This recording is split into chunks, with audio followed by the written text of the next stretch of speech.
Rate ज़्यादा हो गया है। हमारे घर में चलना मुश्किल हो गए, बच्चों को खिलाना क्या पिलाना क्या।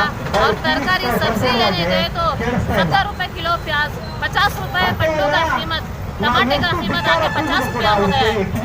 ನಾವು ಹೆಂಗ್ ನಡೆಸಬೇಕು, ಮನೆಯಲ್ಲಿ ಹೆಂಗ್ ನಡೆಸಬೇಕು ಏನೋ ಒಂದೊಂದು ಅರ್ಥನೇ ಆಗ್ತಾ ಇಲ್ಲ. ಸಿಲಿಂಡರ್ ತಗೊಳ್ಳೋದ್ರೆ 850 ರೂಪಾಯಿ, ಈರುಳ್ಳಿ ತಗೊಂಡೋಗಿದ್ರೆ 70 ರೂಪಾಯಿ ಕೆಜಿ, ಟೊಮಾಟೊ ತಗೊಳ್ಬೇಕಂದ್ರೆ 50 ರೂಪಾಯಿ ಕೆಜಿ. ಏನ್ ನಾವು ನಡೆಸೋದು, ಮಕ್ಕಳಿಗೆ ಏನ್ ತಿನ್ಸೋದು? ರೇಷನ್ ಕಾರ್ಡ್ ತಗೊಂಡು ರೇಷನ್ ಹೋದ್ರೆ ಅಲ್ಲ 10 ಕೆಜಿ ಆಗ್ತಾ ಇದ್ದಿದ್ದು ಇವಾಗ 5-5 ಕೆಜಿ ಆಗ್ತಾ ಇದ್ದಾರೆ ರೇಷನ್. ನಾವು ಮಕ್ಕಳಿಗೆ ತಿನ್ಸೋದು ಏನೋ, ನಾವು ತಿನ್ನೋದೇನೋ. ಈ ರೇಟಿಂಗ್ ಮಾಡ್ತಾ ಇದ್ರೆ ಮೋದಿ ಸರ್ಕಾರ ನಮ್ಗೆ ಉಳಿತಾಯ ಮಾಡಿಕೊಡಿ, ನಮ್ಗೆ ಆಸ್ತಿ ಖರ್ಚು ಆಗ್ತಾ ಇಲ್ಲ. बहुत मुश्किल हो रहा है अपना जीना संसार चलाने का। ऑटो में जो पैसा ज्यादा लेता है, गैस का रेट ज्यादा हो गया है, बाइक में जो पेट्रोल का रेट ज्यादा हो गया है, घर में क्या चूल्हा लगा के हमें खाना खाना, लकड़ियाँ भी नहीं. पहले ಮೊದಲು ಕಾಡಿತ್ತು, ಎಲ್ಲ ಸೌದೆಗಳು ತಗೊಂಡು ಬರ್ತಾ ಇದ್ರು, ಒಲೆ ಹೊಡ್ಸ್ತಾ ಇದ್ದು. ಇವಾಗ ಎಲ್ಲ ಬೇಕು, ಕಾಡೂ ಇಲ್ಲ, ಸೌದೆಗಳು ಇಲ್ಲ, ಏನಿಲ್ಲ. ನೀವೇ ಅಲ್ವಾ ಹೇಳಿದ್ದು ಫ್ರೀ ಗ್ಯಾಸ್ ಕೊಡ್ತೀವಿ ಅಂತ. ಫ್ರೀ ಗ್ಯಾಸ್ ಕೊಟ್ರಿ, ಇವಾಗ ರೇಟ್ ಜಾಸ್ತಿ ಮಾಡ್ಬಿಟ್ರೆ ನಾವೆಲ್ಲ ಬೇಕು, ಏನ್ ತಿನ್ಬೇಕು, ನಮ್ಮ ಮಕ್ಕಳು ಏನ್ ತಿನ್ಬೇಕು? ಎಲ್ಲೋ ಸೀಟಲ್ಲಿ ಕುತ್ಕೊಂಡು ಅಧಿಕಾರ ನಡೆಸ್ಬಿಟ್ಟು ಎಲ್ಲ ಇದು ಮಾಡ್ಕೊಂಡ್ರೆ ಎಲ್ಲೋ ಇರೋ ಬಡವ್ರು ನಾವ್ ಹೆಂಗ್ ಬದುಕಬೇಕು ಅಲ್ವಾ? ಎಲ್ಲೋ ಒಂದು ಬೆಳೆಕಾಳು ರೇಟ್ ಜಾಸ್ತಿ, ಒಂದು ಅಕ್ಕಿ ರೇಟ್ ಜಾಸ್ತಿ, ಪ್ರತಿಯೊಂದು ಎಲ್ಲಾದ್ರಲ್ಲೂ ಈ ತರ ರೇಟ್ ರೈಸ್ ಮಾಡ್ತಾರಲ್ಲ. ಮತ್ತೆ ಸಂಬಳದಲ್ಲಿ ಯಾಕೆ ರೈಸ್ ಮಾಡ್ತಾ ಇಲ್ಲ? ತಿಂಗಳ ಪೂರ್ತಿ ಕೆಲಸ ಯಾಕೆ ಕೊಡ್ತಾ ಇಲ್ಲ ಲೇಡೀಸ್ಗೆ? ಸಂಬಳ ಮಾತ್ರ ಸಂಬಳ ಎಲ್ಲಾದ್ರಲ್ಲೂ ರೈಸ್ ಮಾಡ್ತಾರೆ, ಬೆಳೆಕಾಳಲ್ಲಿ ರೈಸ್ ಮಾಡ್ತಾರೆ, ಮತ್ತೆ ಒಂದು ಹೋಟ್ಲಲ್ಲಿ ರೈಸ್ ಮಾಡ್ತಾರೆ, ಒಂದು ಎಲ್ಲಾದ್ರೂ ಬಸ್ ಚಾರ್ಜ್ ರೈಸ್ ಮಾಡಿದ್ದಾರೆ, ಗ್ಯಾಸ್ ರೈಸ್ ಮಾಡಿದ್ದಾರೆ, ಪ್ರತಿಯೊಂದು ರೈಸ್ ಮಾಡ್ತಾ ಇದಾರಲ್ಲ. ಮತ್ತೆ ಲೇಡೀಸ್ ತಿಂಗಳ ಪೂರ್ತಿ ಸಂಬಳ ಯಾಕೆ ಕೊಡ್ತಾ ಇಲ್ಲ? ಸಂಬಳ ಯಾಕೆ ರೈಸ್ ಮಾಡ್ತಾ ಇಲ್ಲ? हम हिंदुस्तान की आवाज़ हैं।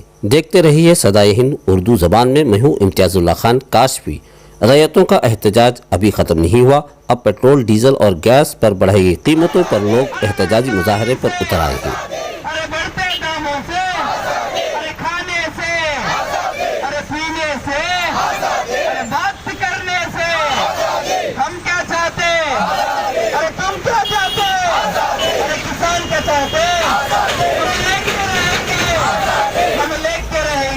पेट्रोल, डीजल और गैस पर बढ़ाई गई कीमतों को लेकर हुकूमत की इस पॉलिसी पर बेंगलुरु जिला उसकोटे में एसडीपीए और दलित संघ के कारकुनों ने नाराजगी का इजहार किया और हुकूमत को तनकीद का निशाना बनाते हुए पेट्रोल, डीजल और गैस की कीमत को कम करने का मुतालबा किया।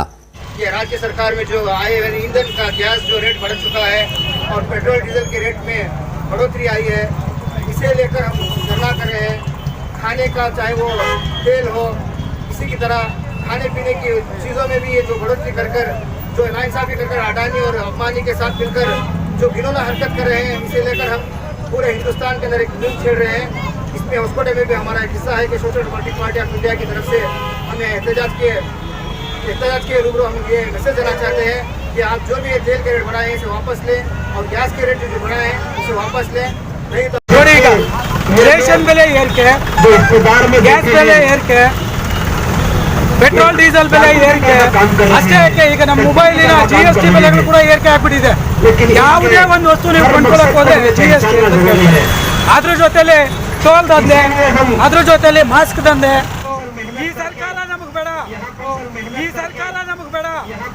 ಮುಂದಿನ ದಿವಸದಲ್ಲಿ ಒಳ್ಳೆ ಸರ್ಕಾರವನ್ನು ತರಲಿಕ್ಕೆ ಪ್ರತಿಯೊಬ್ಬ ಓಟಿನ ಮತ ಬಾಂಧವರುಗಳು ಸರಿಯಾದ ವ್ಯಕ್ತಿಯನ್ನು ಆಯ್ಕೆ ಮಾಡಿ ಅಮೂಲ್ಯವಾದ ಮತವನ್ನು ಕೊಡಿ ಅಂತ ಬಾಬಾ ಸಾಹೇಬ್ ಅಂಬೇಡ್ಕರ್ ಅವರು ಹೇಳಿದ. ಪೆಟ್ರೋಲ್ ಇಂದ ಹಿಡಿದುಬಿಟ್ಟು ಸಣ್ಣ ದಿನಸಿ ಸಾಮಾನುಗಳು ಕೂಡ ಕೊಂಡುಕೊಳ್ಳೋಕೆ ಆಗ್ತಾ ಇಲ್ಲ ಜನಸಾಮಾನ್ಯ ಬಂಧುಗಳೇ. ನಾನು ಹೇಳೋದೊಂದು ಮಾತು, ಒಬ್ಬ BPL ಕಾರ್ಡ್ ಇರೋ ಅಂತವ್ರನ್ನು ಒಂದು ಬೈಕ್ ಇಟ್ಕೊಂಡ್ರೆ, ಒಂದು ಟಿವಿ ಇಟ್ಟರೆ ಅಂತ ಕಾರ್ಡ್ ಕ್ಯಾನ್ಸಲ್ ಮಾಡ್ತೀನಿ ಅಂತ ಹೇಳ್ತಾ ಇದ್ದಾರೆ ಈ ಸರ್ಕಾರದವರು. ಯಾವ ನ್ಯಾಯ ರೀ ಇದು? ಪೆಟ್ರೋಲು, ಡೀಸೆಲು, ಮತ್ತೊಂದು ಯಾವುದಕ್ಕೂ ಅಷ್ಟೇ ಈಗಿನ ಕಾಲದಿಂದ ಬಡ ಜನಗಳಿಗೆ ಒಂದು ಜೀವನ ಮಾಡೋದಕ್ಕೆ ಬಹಳ ಕಷ್ಟವಾಗಿದೆ.